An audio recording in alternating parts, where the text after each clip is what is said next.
So soft shades of cotton, while it's still rock and roll to me, even if it is cotton meets a rock and roll title. So this is Cotton Rock and Roll Superlative Night Dreams, and I'm not sure, I'm pretty sure I've seen cotton before, because cotton's been around for 30 years, the game, not the fabric. The fabric's been around decades, and at least.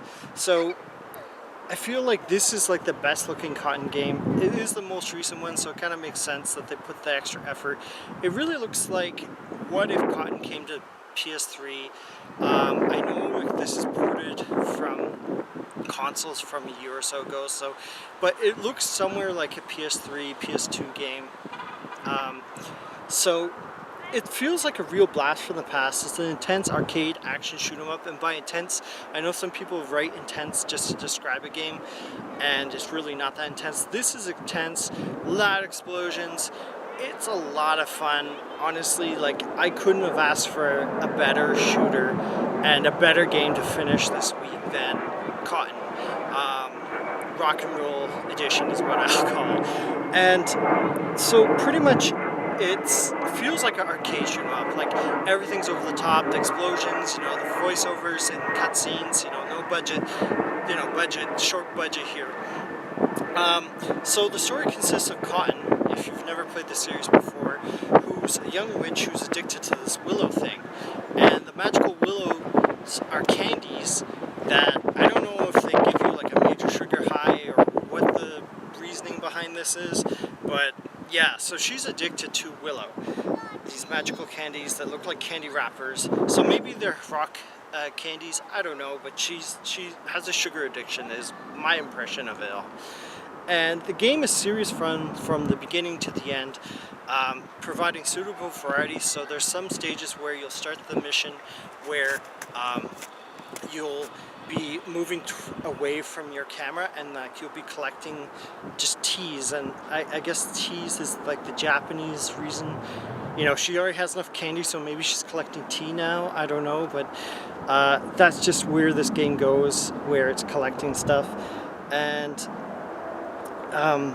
those are fun stages. Sort of breaks up like just constantly having 2D stages, even though the 2D stages have just twists and turns and very very good pattern for the enemy arrangement. Like, it's not just like enemies are constantly coming from the right to your left.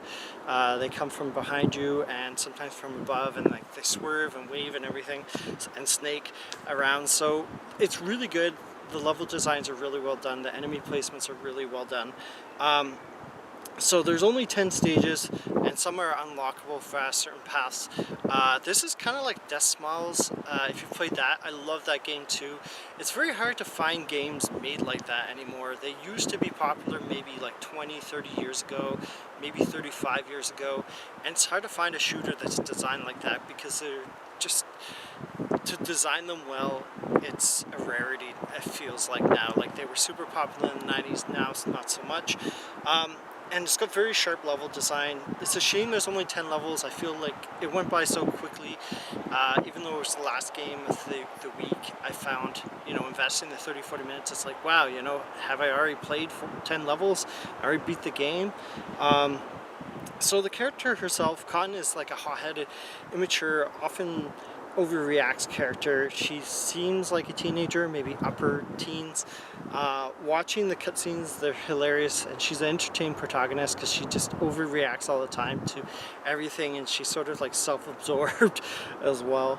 The anime hand-drawn cutscenes are gorgeous. I feel like they would belong in like a TV show. I'm not sure if they're taken from somewhere, but they just feel like so well done that they could belong pretty much in like a Disney movie.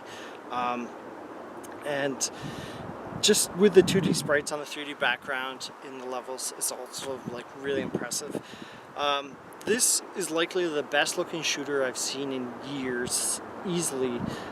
It's that beautiful, and we don't get many shooters of this quality very often. I know there were other people like saying, hey, they didn't shift too much from tradition for the 30th anniversary, but honestly, like, if it ain't broke, why try and fix it and ruin it?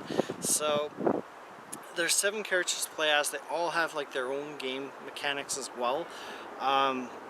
and just it's that there's also extra difficulty, and even on normal, which is the easiest difficulty, I think, it's still pretty hard. And like if you continue, you lose all your points. And I'm not really big on the high scores and getting the best high scores. Clearly, there are people like a million times better at this game and practice a lot and upgrade their character. But I was just happy going through the story mode personally. So most serious shoot 'em ups, they focus on the high score. I feel like this game focuses on the story, and that's what brought me and drew me in. Cutscenes, the wide variety of scenery, it's something that you don't see. Like each level in this game is unique, and the voice acting kept me playing till the end of the game. And like not all shooters can do that. Like I would be willing to watch like a YouTube video if there's a part where I get stuck, and I'll be like, fine, you know, whatever, I'm just curious to see what the ending is. But here I actually wanted to experience it myself, so that says quite a bit. Yeah, it's hard to find a shooter that's that interesting these days. Like this is like a callback to, as I said, like 20-30 years ago. It's that hard to get a game that looks this good and is this polished in the shooter genre. It feels like that's not like top down like the 80s shooters, the classic Capcom 1941 or so. So I feel like the music's exceptional. It's obviously got a rock slant because it's following the whole rock idea in the storyline, sort of in the title as well. It really sets the mood, and like I actually went to listen to the soundtrack a little bit after beating the game. So I mean that just says the quality. If I immediately want to check the music and be like, the music's really good in this game, I mean that shows that it's made such a good impression that I want to look into it more. The major con is it's a shorter game with like an average playthrough. Like I think I was able to beat it in like 40 minutes to an hour tops, just like one path, and that's without unlocking all the other stages. So once you beat the game with all 7 characters, there's not much to go back to, unfortunately. But like for $32.50, I still feel like it's justified. Like it's hard to find a game like this. Now, the main criticism is the resolution's incredibly low. They didn't bother to modify the game from the port from the consoles. It's 1920 by 1980, which is just so weird to see in 2023 when I think this came out, or 2024 now. It's like, why didn't they up it to 4K? Like the game would just look so much sharper. And like I don't think it would push the system that far, like whatever system you're running off, even consoles. Like maybe the Switch couldn't handle it, but like I'm sure the PS5 could easily handle it with no problems. And yeah, the game would just be sparkling. Also, there's no multiplayer, which I think is a huge mistake. I understand, you know, they probably didn't want to go back and like fiddle with the game, but there was no multiplayer, no online play, which is playing it safe, but it makes it harder to return this game either for as a one-player gamer, or it's harder to justify the price a little bit more. Once you've used everything, you know, it just, there's not much to see once you've been in the game, and maybe unlock the extra paths. And like if you want to try all 7 characters, I'm sure there's people out there that'll do that. I just see that most people won't, unfortunately. As I said, $32.50 full price. There's other shooters out there. I saw some reviews saying, hey, you know, there are better shooters out there. I'm like, I don't know what shooters you guys are playing, but this is actually really good. I've played like dozens or hundreds, and I feel like this is like the cream that rises to the top, let's say. So creme is what I was gonna go with. And yeah, like they just don't hold a candle to the fun and entertainment of these levels. And I feel like Death Smiles is the only other game that sort of comes remotely close with like cool level design, rocking soundtrack, like, and those are like classic games that came out a long time ago that got ported to Steam, just like this game got ported from consoles a year ago or so. So it's easily the most fun I've ever had with a 2.5D shooter in months or years. I mean, I don't know what game these other guys are playing, but like honestly, it's just screams fun, like the whole way through, with like no really downsides and no crappy levels so far from what I've seen of the main ones. Yeah, it just makes me wish the older titles would get a compilation release. I mean, it wouldn't be that hard. Like, if the series had been around for 30 years, it must be doing something right to be around that long. And like, just it's harder to get the games from PC Engine and like these older hardware that have sort of been phased out and hard to obtain. And PlayStation 2 and PlayStation 1 games as well are hard to get. So I'm surprised it's not being like ported to.